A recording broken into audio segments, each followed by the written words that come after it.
It's time to talk about Happy Death Day to you. Who are you?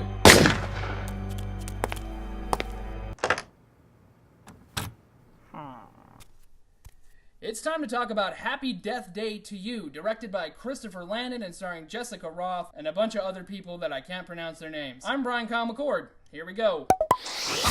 If you missed it, the original Happy Death Day came out in 2017. It was a horror, comedy, slasher, time loop, romance movie, and it was actually pretty good. It's kind of like Groundhog's Day mixed with a teen slasher movie. The characters were fun. It was honestly worth buying and owning. I wasn't really expecting a sequel because, as far as I know, there's no precedent for time loop movie sequels. I don't know of any other movie that does this time loop thing that has a sequel. I'm saying time loop too much, whatever. But I guess monetary potential is worth more than precedent, so obviously they made a sequel to this movie. I was kind of weary, as I typically am, of every sequel that comes out. Then I saw the trailer, and I was on board, because it kind of looked like Back to the Future 2, which, obviously, I love. The trailer seemed to imply that the character, Tree, the main character, would be sent back in time to the original time loop. So basically that sort of gives it a quality that Back to the Future has, where when he goes back to 1955 in the second part, it's also kind of going back into the old movie. So it kind of feels like that, although she's not like watching any of the old scenes or anything. There are other similarities, I feel like, between this and Back to the Future 2. Maybe I'll get into it at some point in this video. But first I want to talk about the opening of the movie. There's sort of an ominous tone to the movie as it opens. It follows Ryan, a side character from the first movie,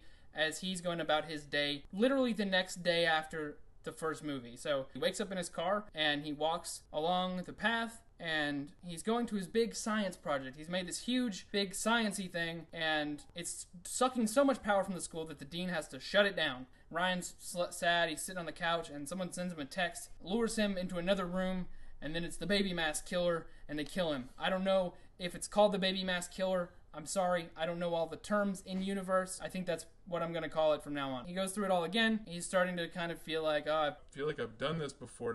Is it a bad dream? You know, the kind of questions people ask when they're in a time loop. He goes to Carter's room. Carter says, get out. And he goes, I'm having deja vu, guys. And Tree goes, I also just had deja vu yesterday. And by deja vu, I mean I was stuck in a time loop for what was the equivalent of 11 days. And I finally just ended this thing, and it's starting over again. I've passed it to you. So the three of them go to find the killer, and I don't want to spoil it too much, but they do. They unmask the killer, and when that happens, the movie has a tonal shift straight into hard sci-fi, real hard sci-fi. And I was like, yikes, I don't know about that. But it recovers pretty quickly. Something happens, and Tree is sent back to the past.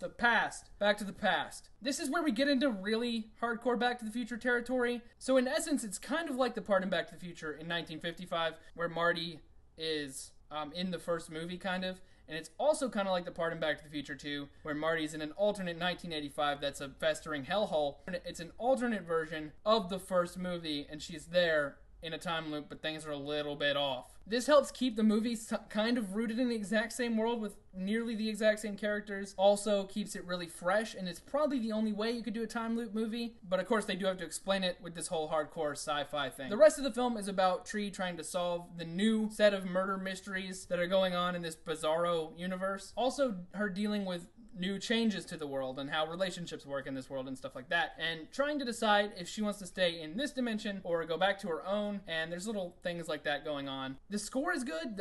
It's got some dark little tones to it. The soundtrack with all the pop songs is a little bit iffy. I'm not too fond of it, except for when they use Paramore, Hard Times, from the After Laughter album, which is a great song on a great album, and they use it during what is probably even better than the original Groundhog Day time loop suicide montage. Apparently this is a genre or a cliche now, where in time loop movies you have to kill yourself over and over, and she does it for a different set of reasons than he did in Groundhog's Day, and it's arguably funnier than that, which is really, honestly, pretty great. Early on, the acting is a little hard to stomach. There's something going on with the microphones or something. They're kind of mumbling at first for like the first 20 minutes. And Ryan, in particular, is not really a good actor at all. But the acting gets better throughout the film. One scene in particular had a huge emotional impact. Overall, I'm extremely pleased with this movie. Happy Death Day to You is at least as good as the original, with a lot less slasher horror and a lot more awesome, stupid stuff that I really like. For instance, a time loop suicide montage that rivals Groundhog Day. I think it has